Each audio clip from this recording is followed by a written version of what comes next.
Ya, saya langsung ke Mas Burhan. Mas Burhan tadi mendengar pernyataan dari Bang Jansen saja, ini artinya pertemuannya akan serius sekali, bahkan sudah ada pertemuan nanti antara tingkat sekjen.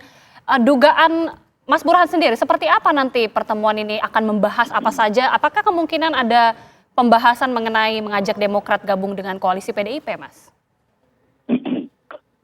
Memang pertemuan lanjutan pasca pernyataan Mbak Puan untuk memikirkan Mas Ahaye sebagai salah satu cawapres Mas Ganjar itu tidak hanya masalah politik. Saya setuju dengan Bung Jansen. Tetapi dari sisi timing sulit buat publik untuk tidak mengatakan pertemuan kedua tokoh ini, apalagi dilanjutkan dengan pertemuan kedua sekjen, tidak berbau politik. Jadi sulit ya. Nah, pertanyaannya apakah pertemuan tersebut punya target jangka pendek untuk menarik Demokrat ke dalam koalisi pendukung Mas Ganjar? Menurut saya terlalu jauh ya. Itu too good to be true. Karena terlalu banyak constraint yang memungkinkan kedua partai ini berkoalisi, paling tidak di putaran pertama. Jadi saya melihat Agita satu strategi PD Perjuangan yang relatif lebih inklusif, terutama pasca rakernas PD Perjuangan beberapa waktu lalu. Sebelumnya PD Perjuangan itu terlalu kaku, bahkan dipandang tanda kutip terlalu eksklusif, sehingga kurang begitu aktif menjalin koalisi dengan partai lain, atau setidaknya kurang aktif menjalin silaturahmi. Nah, pernyataan Mbak Puan yang notabene adalah putri Pak Taufik Kemas, yang kita tahu pada waktu Presiden SBY berkuasa 2 periode, itu Pak Taufik Kemas adalah icebreaker dari PD Perjuangan dan Demokrat saat itu. Dan keteladanan ini diikuti oleh putrinya yaitu Mbak Puan. Karena bagaimanapun sangat penting buat PD Perjuangan untuk menjalin kerjasama dengan partai seluas mungkin. Jadi kalaupun toh gagal untuk berkoalisi atau gagal untuk meminang Mas Ahaye sebagai cawapres Mas Ganjar, setidaknya gesture ini itu akan dilihat oleh pendukung Mas Ahaye, dilihat oleh konstituen Partai Demokrat, sehingga ketika di putaran kedua, maka Mas Ganjar punya peluang untuk menarik sebanyak mungkin pendukung Partai Demokrat yang lain untuk memilih Mas Ganjar. Jadi saya melihat lebih jauh nih, bukan sekedar urusan berkoalisi jangka pendek, tetapi mencoba menarik pendukung partai-partai di luar PD Perjuangan dalam rangka memenangkan putaran kedua. Karena survei per hari ini tidak ada yang bisa menang satu putaran. Oke, artinya pertemuan ini tentunya ada kemungkinan juga membahas bagaimana kemudian nanti PDIP mengambil langkah-langkah untuk bisa menarik pendukung di luar selama ini pendukung-pendukungnya. Saya mau kembali lagi ke Mas Arya Bima. Salah satu pernyataan yang mengejutkan dari Mbak Puan menyebutkan ada beberapa nama-nama yang memenuhi kriteria sebagai cawapres untuk mendampingi Mas Ganjar Pranowo. Salah satunya adalah Mas Ahaye.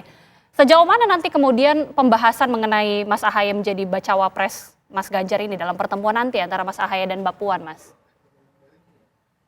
Begini, kenapa Mas Ahaye itu juga menjadi kriteria pasangan antara Ganjar Pranowo dan Ahaye, itu tidak lepas dari pasangan ini nantinya itu akan ibarat menjadi keluarga yang sakinah, warmadah, warahmah untuk bangsa ini ke depan, kan itu.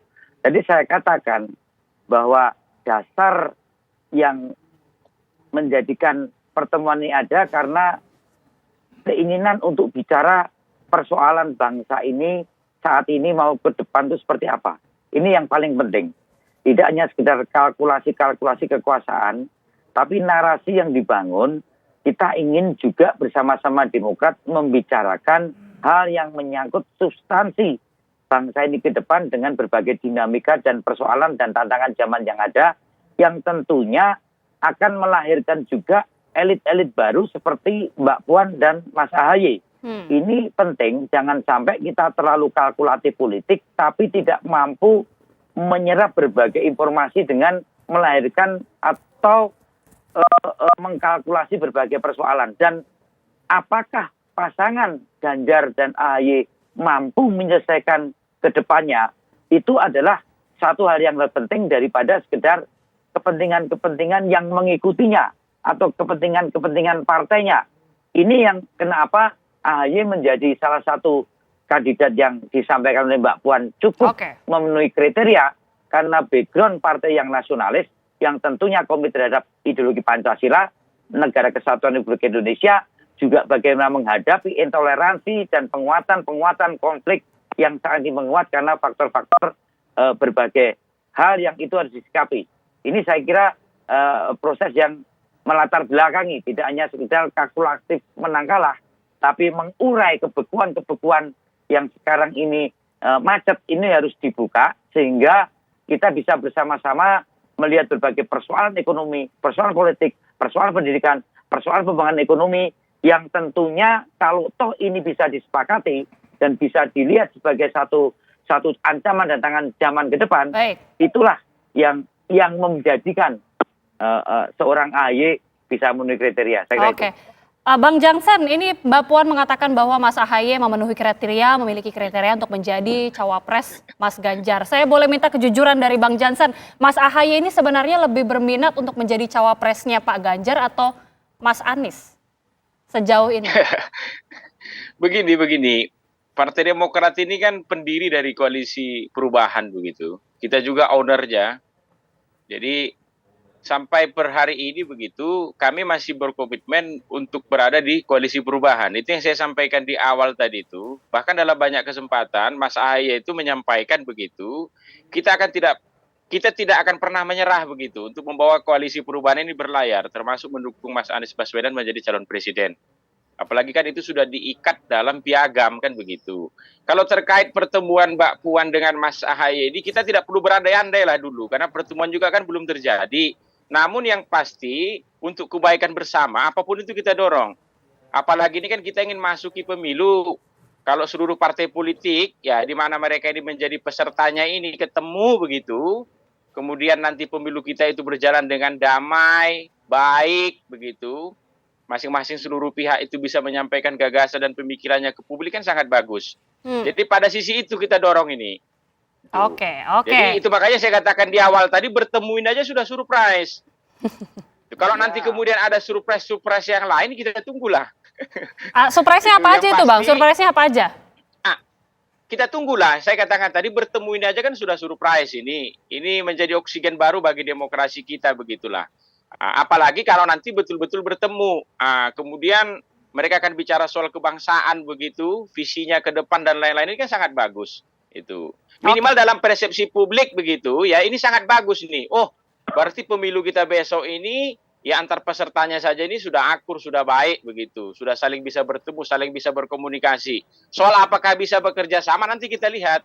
Itu yang pasti Partai Demokrat sampai per hari ini masih konsisten berada di barisan koalisi perubahan, di mana kami adalah bagian dari pendirinya itu. Dan sebagaimana disampaikan oleh Mas Sasto tadi kan PDI juga kan memahami kan posisi Partai Demokrat hari ini itu dalam konteks etika politiknya ya. Oke, Mas Burhan, ini kan sejauh ini tadi kita sudah dengar ya, Bang Jansen ini masih mengatakan bahwa Demokrat masih setia pada koalisi perubahan. Bagaimana kemudian pemetaan koalisi dan juga mungkin kita lihat dinamika politik ke depannya setelah pertemuan ini berlangsung nanti? Begini Agita ya, saya setuju dengan Jansen.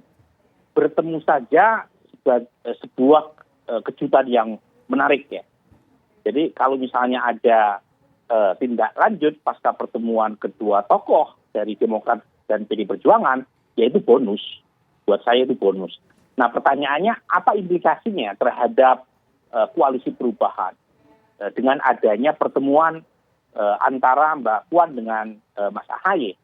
Menurut saya bukan hanya dari sisi PD Perjuangan yang tanda kutip mendapatkan keuntungan secara elektoral, karena bukan tidak mungkin gesture yang bagus itu akan diikuti dengan simpatik dari konstituen Partai Demokrat. Tetapi Mas AHY dan Partai Demokrat juga bisa menaikkan posisi tawar di internal koalisi perubahan. Apalagi di tengah situasi di mana Mas Anies belum juga menentukan siapa cawapresnya. Dan ada resistensi dari Nasdem terkait dengan figur Mas AHY untuk dijodohkan Mas Anies sebagai cawapresnya. Jadi dengan disebut oleh Mbak Puan, itu leverage Mas AHY meningkat. Dan mau tidak mau posisi tawar Mas AHY juga meningkat. Karena bagaimanapun Mas AHY ternyata dilirik oleh partai pemenang pemilu 2019. Jadi terlepas apakah Mas AHY jadi atau tidak menjadi pendamping Mas Ganjar, menurut saya sih too good to be true ya, keduanya bisa berjodoh. Tapi terlepas daripada itu, statement Mbak Puan kemudian diikuti oleh gesture yang baik dari Pak SBY, dari Mas AHY, itu juga positif buat kedua belah pihak. Dan positif buat publik, ini penting nih. Karena bagaimanapun publik melihat kedua partai ini selama ini seperti minyak dan air gitu ya. Dan dengan pertemuan nanti kalau itu jadi, apalagi diikuti dengan pertemuan para sekjen, apalagi kalau diikuti dengan pertemuan Pak SBY dengan Mbak Mega, itu luar biasa itu.